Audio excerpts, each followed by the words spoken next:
Okay, सो यहाँ पे हम क्या पढ़ने वाले हैं? ह्यूमन आई के बारे में पढ़ने वाले हैं, और वहाँ से जो भी रिलेटेड टॉपिक्स होंगी, जो भी टर्म इन्वॉल्व होंगे, उसको हम लोग सीखने वाले हैं यहाँ पे। ठीक, तो फर्स्ट, ह्यूमन आई क्या होती है बेटा?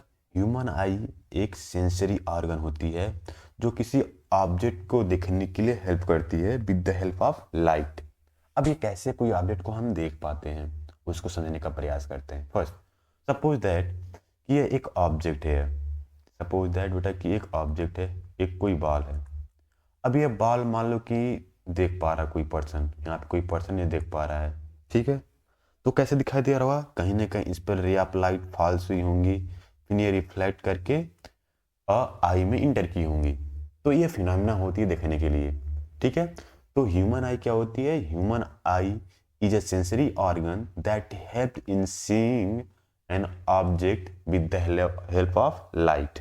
ओके, अब यहाँ पे हम सीखने वाले कौन कौन से टर्म हैं बेटा जो इन्वॉल्व होते हैं ह्यूमन आई को डिफाइन करने के लिए। सबसे पहले हम लोग फ्रंट व्यू की बात करते हैं। तो फ्रंट व्यू में जो ये ब्लैक पोर्शन दिखाई दे रहा है आपको, नहीं वाली जो राउंड ओपनिंग दिखाई दे रही है, इसे बोला जाता है बेटा प्यूपिल। क्या बोलते हैं इसको? प्यूपिल बोलते हैं। जो यह राउंड ओपनिंग के आउटर पोर्शन दिखाई दे रहा है आपको, ये कलर पार्ट, ये वाली जो पूरी कलर पार्ट है ना, मस्कुलर पार्ट आपको दिखाई दे रही है, इसे बोलते हैं बेटा यहाँ पे आइरिस। ये हम फ्रंट व्यू की बात कर रहे हैं। अब यदि मैं बात करूँ बेटा यहाँ पे, अब इसके ऊपर आइरिस और पुपिल के ऊपर जो ट्रांसपेरेंट लेयर होती है ना, उसे बोलते हैं कॉर्निया। क्या बोलते हैं बेटा उसको? कॉर्निया बोलते हैं। अब इस सारे तीनों टर्म को, प्यूपिल, आइरिस एंड कॉर्निया को, हम इस वाले फिगर में और दिखाने का प्रयास करते हैं। ओके, सबसे पहले यह जो ट्रांसपेरेंट लेयर है ना आइरिस और पुपिल के ऊपर, उसे क्या बोलते हैं बेटा? कॉर्निया बोलते हैं। तो ये जो आपको ट्रांसपेरेंट लेयर दिखाई दे रही है, ये क्या है? यह कॉर्निया है। ठीक है, अब यहाँ पे क्या हो रहा है कि ये जो कलर पार्ट दिखाई दे रहा है आपको, ये वाली पूरी, ये कलर पार्ट क्या कहलाती है? ये कलर पार्ट बेटा है आइरिस। आइरिस है। अब ये जो राउंड ओपनिंग है ब्लैक पोर्शन, ये आपकी ये वाली पोर्शन है, ये वाली पूरा ये, तो ये आपकी क्या है बेटा यहाँ पे? ये आपकी है प्यूपिल। प्यूपिल है। अब इन सबसे प्राइमरी टर्म को हम सीखते हैं, इसका मतलब क्या होता है। ठीक है, ये जो आइरिस है बेटा ना, ये जो ब्लैक पोर्शन है, यह लाइट के इंटेंसिटी को रेगुलेट करता है with the help of iris. Iris क्या है? एक मस्कुलर पार्ट है, यहाँ पे दिखाई दे रहा है मस्कुलर पार्ट है। ठीक है, अब ये होता क्या है कि जब आप अधिक लाइट में जाते हो या कम लाइट में जाते हो, तो अकॉर्डिंग टू आइरिस ये पुपिल की साइज छोटी बड़ी होती रहती है। तो यहाँ पे सबसे इंपॉर्टेंट क्वेश्चन ये बनता है कि आइरिस का वर्किंग क्या है। तो आइरिस का वर्किंग क्या है बेटा? पुपिल की साइज को रेगुलेट करना। यदि हम देखते हैं ना कि जब हम आफ्टरनून में जाते हैं या दोपहर की कंडीशन में जाते हैं, तो हम क्या पाते हैं कि वहाँ पे जो पिपिल होती है वो छोटी रहती है, आंख हमारी बंद होने लगती है। क्यों? क्योंकि वहाँ पे लाइट अधिक होती है, और जो पुपिल होता है उतना ही लाइट अलाउ करता है जितनी हम इमेज अच्छी सी बना पाए। ठीक है, तो आइरिस का काम क्या है बेटा? आइरिस क्या करता है? पुपिल को साइज को रेगुलेट करता है, कितनी लाइट की इंटेंसिटी को हमें इंटर ले जाना है, अंदर ले जाना है। ठीक है, पुपिल हमने जान लिया कि ये जो राउंड ओपनिंग है। और एक इंपॉर्टेंट पॉइंट की बात है बेटा, जो पुपिल है ना, इसको बोला जाता है विंडो शटर ऑफ द आई भी। विंडो शटर ऑफ द आई। आई। ठीक है, तो ऑब्जेक्टिव बन सकता है क्या कि विंडो शटर ऑफ द आई क्या होती है? पुपिल होती है, आइरिस होती है कि कार्निया होती है? तो क्या होती है बेटा? पुपिल होती है, जो लाइट की इंटेंसिटी को रेगुलेट करती है with the help of iris. Okay, cornea क्या होता है?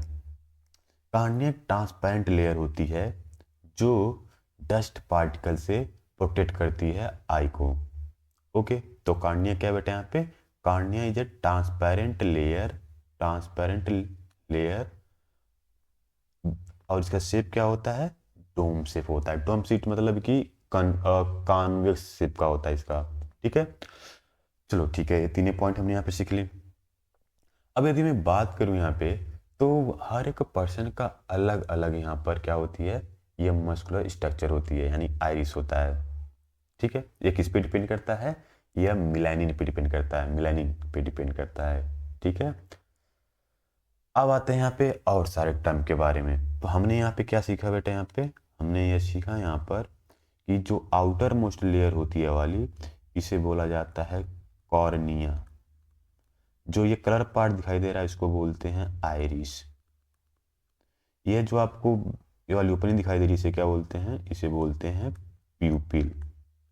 ओके, अब यदि मैं थोड़ा अंदर की बात करूं बेटा, तो जो ये वाइट वाली पोर्शन दिखाई दे रही होती है आपको ना, पूरी ये वाइट पोर्शन जो आउटर मोस्ट लेयर है, उसे बोला जाता है स्क्लेरा।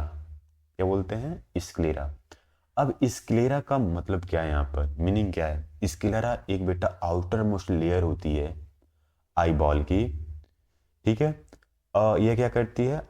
आई बॉल को प्रोटेक्ट करती है। ठीक है, अब यदि मैं बात करूं यहाँ पे, तो आई बॉल के सबसे इनर लेयर, ये जो आपको दिखाई दे रहा है ये वाला इनर लेयर, इसे बोलते हैं बेटा यहाँ पे रेटिना। क्या बोलते हैं इसको? रेटिना बोलते हैं यहाँ पर। तो रेटिना का काम क्या होता है?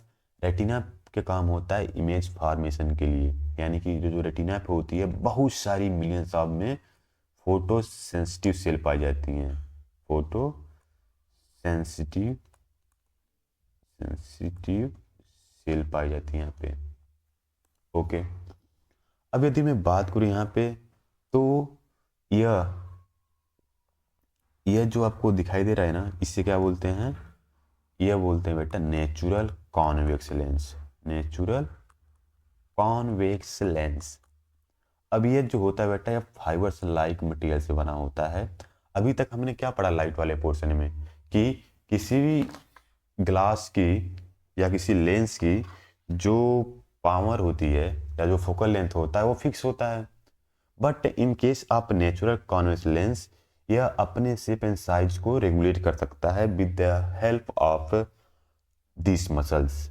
ये जो मसल्स आपको दिखाई दे रही है वाली, इसे बोलते हैं बेटा सीलेरी मसल। क्या बोलते हैं इसको? सीलेरी मसल्स बोलते हैं यहाँ पे। ठीक है, तो सीलेरी मसल्स क्या करता है? ये जो सीलेरी मसल्स यहाँ पर हैं, ये दोनों लेंस को होल्ड किए होते हैं और लेंस स्टेबल होता है यहाँ पे। अब यदि मैं बात करूँ यहाँ पे, तो लेंस और कार्निया के बीच में बहुत सारी लिक्विड फील होती है। वो लिक्विड वाटरली होती है जो आई लेंस को प्रेशराइज करती है। अब यदि मैं बात करूं लेंस और रेटिना के बीच में बहुत सारे जो पार्ट आपको दिखाई दे रहे हैं, यह फ्लूइड से फिल होता है, यानी कि मैं कह सकता हूं इसको विट्रियस ह्यूमर। Vitreous humour. अब इसका काम क्या होता है? इसका काम क्या होता है बेटा? आई बॉल को शेप को मेंटेन करना होता है, क्योंकि हम जानते हैं कि जो आई बॉल का शेप होता है वो रफली स्पेरिकल होता है। क्या होता है बेटा? रफली स्पेरिकल होता है, और साथ में जो डायमीटर होती है इसकी, डायमीटर ऑफ आई बॉल, वह होती है आपकी 2.4 सेंटीमीटर अप्रॉक्स होती है यहाँ पे। ठीक है, अब यदि मैं बात करूँ यहाँ पे, तो पुपिल क्या करता है एक बार और देखते हैं। पुपिल राउंड ओपनिंग होती है जिससे लाइट फॉल्स होती है, यही लाइट को रिस्पॉन्सिबल होती है इमेज फॉर्मेशन के लिए। ये जो कलर पार्ट है उसे आइरिस बोलते हैं, जो पुपिल की साइज को रेगुलेट करता है। कार्निया क्या है? सबसे आउटर मोस्ट ट्रांसपेरेंट लेयर होती है जो डस्ट पार्टिकल से, और एक चीज और, सबसे most of ray of light यहीं से कन्वर्ट हो जाती है, क्योंकि इसका शेप कैसा है? डोम शेप का है। ठीक है, अब यदि मैं बात करूँ तो आई बॉल के जो आउटर मोस्ट लेयर होती है जो वाइट कलर की होती है उसे बोलते हैं स्क्लेरा, जो आई बॉल को प्रोटेक्ट कर रही होती है। अब यदि सबसे इनर वाली पोर्शन की बात की जाए तो रेटिना होती है, जिसमें बहुत सारी मिलियंस में फोटो सेंसिटिव सेल पाई जाती हैं। वो भी दो टाइप की होती हैं, रॉड एंड कोन। ठीक है, अभी उनको सीखने वाले क्या क्या होता है। अब यदि मैं बात करूं यहाँ पे, तो लेंस, नेचुरल कॉन्वेक्स लेंस और रेटिना के बीच में फ्लूइड भरा होता है। यह फ्लूइड क्या होती है? विट्रियस ह्यूमर कहलाती है, जिसका रिफ्लेक्टिव इंडेक्स 1.336 होता है। ठीक है, जो आई बॉल को मेंटेन करता है, उसको शेप को मेंटेन करता है। ठीक है, सिलियरी मसल्स क्या करता है, नेचुरल कॉन्वेक्स लेंस को होल्ड किया होता है according to the location of an object. यह लेंस के शेप एंड साइज को चेंज कर सकता है, जिससे पावर या लेंस दोनों चेंज होंगी और इमेज रेटिना पे बनेगा। वही इमेज हमें इस सबसे क्लियर दिखाई दे पाता है जो रेटिना बनता है।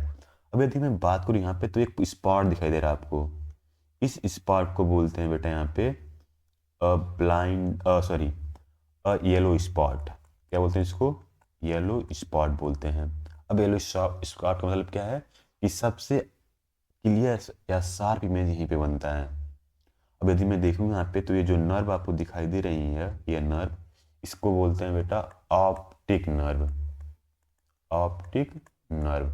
और ऑप्टिक नर्व का वर्किंग क्या होता है, जो भी इमेज फॉर्मेशन होती है रेटिना के लिए, वो इलेक्ट्रिकल सिग्नल कन्वर्ट करके क्या करती है, ट्रांसफर कर देती है ब्रेन के लिए।